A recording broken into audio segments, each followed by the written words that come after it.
جمعہ کے بعد کی سنتیں.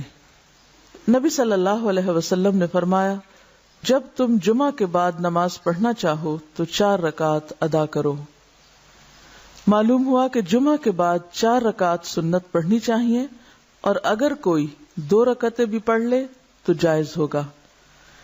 حضرت ابن عمر رضی اللہ عنہ روایت کرتے ہیں کہ رسول اللہ صلی اللہ علیہ وسلم جمعہ کے بعد کچھ نماز نہیں پڑھتے تھے، یہاں تک کہ اپنے گھر آتے تو 2 رکعت پڑھتے، کہ مسجد میں 4 سنتیں 2 کر کے پڑھے، اور اگر گھر میں آ کے پڑھے تو 2 سنتیں پڑھے.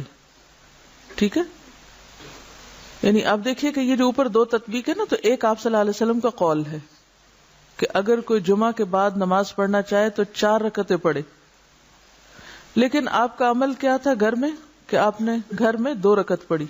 تو علماء نے کیا کہا کہ مسجد میں پڑھنا چاہے تو 4 پڑھے، گھر پڑھے تو آپ کی سنت کی پیروی میں 2 پڑھ لی.